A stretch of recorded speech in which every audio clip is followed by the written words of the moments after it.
Mesdames et messieurs, la République démocratique du Congo est peut-être à la veille d'un tournant historique. Un projet de dialogue politique, initié par le Qatar, serait déjà sur la table. Mais que contient ce document? Est-ce une vraie solution pour ramener la paix ou un risque d'institutionnaliser? La rébellion? 2. Le contexte du projet d'accord. Depuis plus de 25 ans, les Kivus sont secoués par des conflits armés impliquant des groupes rebelles, dont le M23, considéré comme l'un des plus puissants.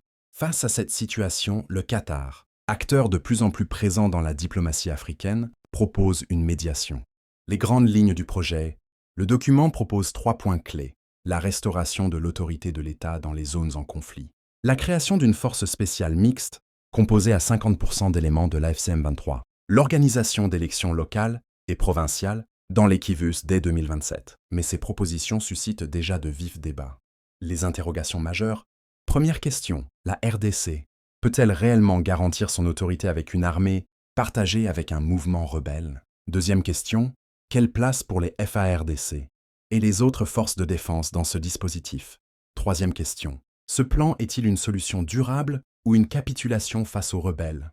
Ce projet place les acteurs politiques congolais devant un dilemme. Accepter ce compromis, au risque d'apparaître faible, ou le rejeter, au risque de prolonger la guerre. L'opinion publique congolaise est divisée. Certains crient à la capitulation, d'autres espèrent enfin voir la paix revenir.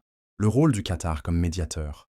Le Qatar, déjà connu pour ses efforts diplomatiques ailleurs dans le monde, s'affiche comme un acteur incontournable dans la crise congolaise. Mais cette implication étrangère soulève aussi des suspicions. Quelle est la véritable motivation de Doha? Alors, ce projet est-il une victoire pour la paix ou une capitulation déguisée? Le futur de la RDC se joue peut-être déjà dans ces négociations. À vous de juger. Partagez vos avis en commentaire et abonnez-vous pour suivre l'évolution de ce dossier.